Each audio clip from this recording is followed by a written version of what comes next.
ওকে নিয়ে যেটা হয়েছে তার একটা মানে বাংলায় মানুষের একটা মতামত দেখছি তো, এতে ওই নওশাদ সিদ্দিকীর আইএসএফের অনেক লাভ হয়ে গেল। আমার মনে হয় ভাঙড়ে আইএসএফ আবার জিতবে, আমার মনে হয়, এবং তাছাড়া আরও 2-4টা সিট জিততেও পারে। কাসেম সিদ্দিকী তৃণমূলে গিয়েছে, তওয়াজ সিদ্দিকী বলেছেন যে 2026 সালে সংখ্যালঘুরা ভয়ঙ্কর খেলা খেলবে এবং আপনার দল আরো বেশি সিট পাবে, এবং আপনি বললেন যে তওয়াজ সিদ্দিকীর শুভবুদ্ধি উদয় হয়েছে, কি বলবেন? দেখুন, আমি একটা কথা বলি, উনি আমার চাচা যান, যদি কথা বলে থাকি আমি সেটাও প্রত্যাহার করছি, কারণ আমার চাচা যান সম্পর্কে আমার কোনো বক্তব্য নেই। আমরা 2021 সালের পরে যখন আমরা একটা সিটে নির্বাচিত হয়েছি, বাকি সিটগুলোতে আমরা কন্টেস্ট করেছিলাম।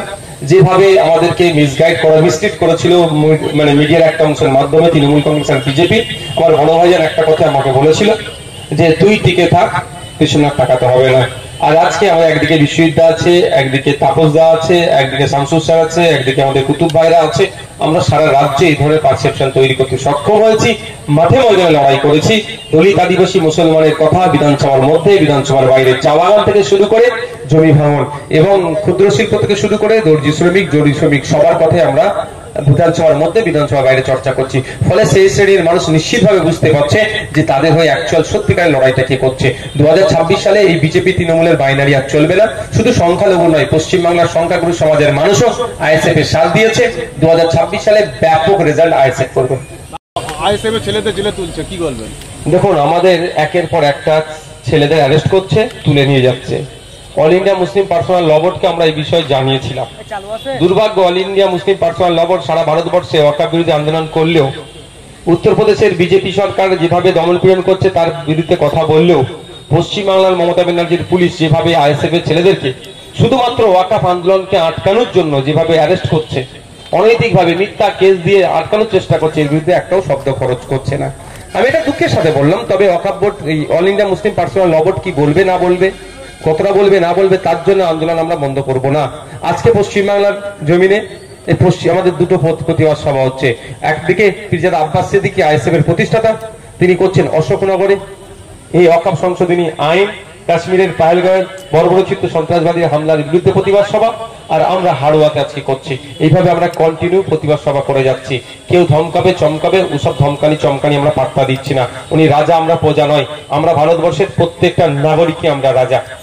আজকের এই সবার বাধার সম্মুখীন হলেন, কি বলবেন? ও হবে, স্বামী বিবেকানন্দজির কথাই আছে, সারাদিন চলার পথে যদি তুমি বাধার না সম্মুখীন হও, জানবে তুমি ভুল পথে পরিচালিত হচ্ছ।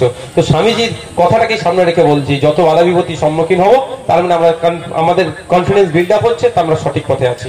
ভাইজান, কাসেম সিদ্দিকী তৃণমূলে গিয়েছে, তওয়াজ সিদ্দিকী বলেছেন যে 2026 সালে সংখ্যালঘুরা ভয়ঙ্কর খেলা খেলবে এবং আপনার দল আরো বেশি সিট পাবে, এবং আপনি বললেন যে তওয়াজ সিদ্দিকীর শুভবুদ্ধি উদয় হয়েছে, কি বলবেন? দেখুন, আমি একটা কথা বলি, উনি আমার চাচা যান, যদি কথা বলে থাকি আমি সেটাও প্রত্যাহার করছি, কারণ আমার চাচা যান সম্পর্কে আমার কোনো বক্তব্য নেই।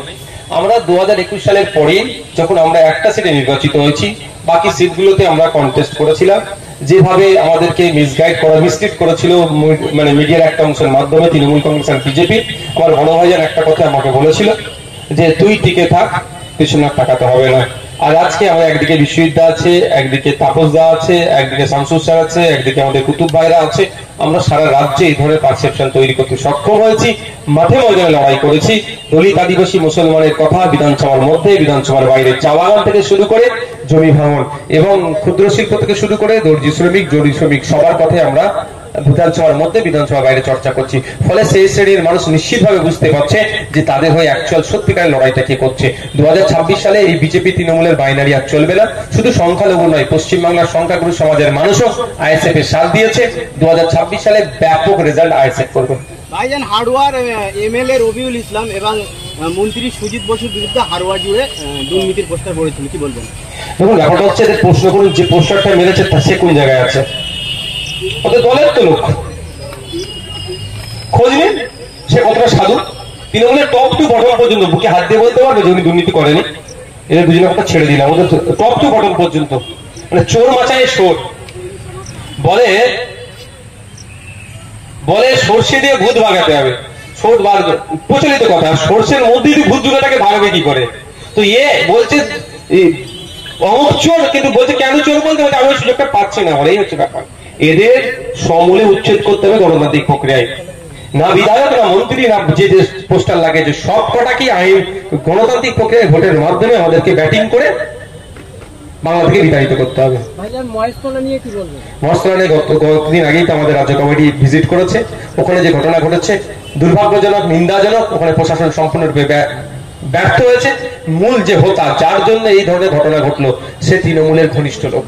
আমরা দেখছিলাম জগন্নাথ ধাম উদ্বোধনের সময় সেখানে ছিল তৃণমূলের একাধিক নেতার সাথে যুক্ত, সেই এই ধরনের ঘটনা ঘটিয়েছে। আমরা বারবার বলছি, পশ্চিমবাংলায় যে সাম্প্রদায়িক উত্তেজনা হচ্ছে তার জন্য রাজ্য সরকার দায়ী, তৃণমূল কংগ্রেস দায়ী, তার প্রমাণ দিয়ে দিচ্ছে। আমি আশা করব মহেশতলার মানুষজনকে, মহেশতলা যথেষ্ট ঐতিহ্যশালী জায়গা, সম্প্রীতি ঐক্যতে তারা বিশ্বাসী। কোন রাজনৈতিক নেতাদের ফাঁদে পড়ে সম্প্রীতিকে আপনারা বিনষ্ট করবেন না। যত দ্রুত সম্ভব আপনারা ঐক্যবদ্ধ হবে, আপনাদের কর্মক্ষেত্রকে আপনারা এগিয়ে নিয়ে যান।